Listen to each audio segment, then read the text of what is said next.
जय भारत। नेपाल में जो है भारतीय नागरिक सुरक्षित नहीं है।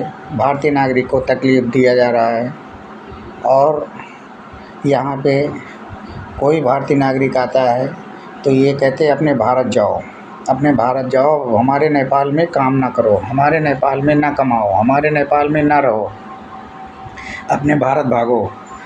तो ये लोग माननीय प्राइम मिनिस्टर मोदी से ये गुजारिश है कि जब ये लोग हम लोगों को खेद रहे हैं तो ये मेरे देश में क्यों जाते हैं, ये मेरे देश में भारत में कमाने क्यों जाते हैं, मेरे देश को क्यों जाते हैं हम लोगों को गाली देते हैं, गंदी गंदी गाली देते हैं, भद्दी भद्दी गाली देते हैं।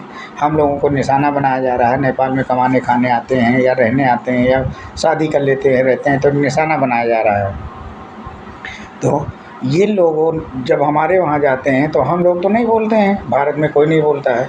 तो बिना इंडिया गवर्नमेंट से गुजारिश है हाथ जोड़ के कि इनको बिना आईडी के, बिना प्रूफ के, बिना सोचे समझे इनको भारत में काम ना दिया जाए और भारत में जितने नागरिक रहते हैं इनकी आईडी चेक की जाए, इनके प्रूफ चेक किए जाए। भारत में दंगा फसाद जितने हो रहे हैं ये नेपाली लोग करा रहे हैं।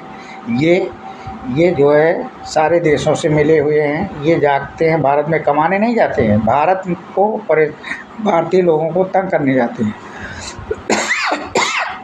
और हमारे ही भारत का खाते हैं। हमारे ही भारत का लोन, तेल, हल्दी, मिर्चा, सारा कुछ, डीजल, पेट्रोल, खाद्यान्न, मतलब जितना भी है सामान सब भारत से आता है। फिर भी भारतीय नागरिक को गाली देते हैं, फिर भी भारतीय नागरिक को दबा के रखते हैं, फिर भी भारतीय नागरिक को तकलीफ़ देते हैं, फिर भी भारतीय नागरिक को एकदम देसी धोती क्या क्या कह करके गंदी गंदी गाली, भद्दी भद्दी गाली देते हैं।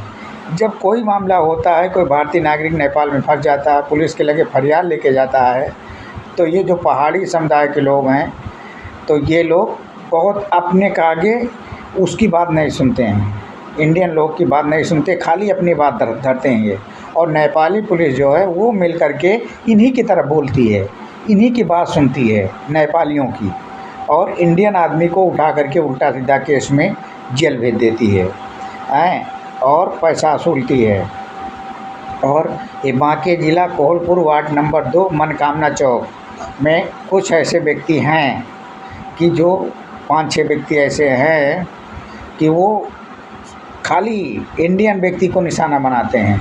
इंडियन व्यक्ति कोई आता है नेपाल में, अगर काम करने आया या कमाने या बिजनेस सिलसिले में आया तो उसको नुकसान पहुंचाते, उससे वसूली लेना, मारपीट करना,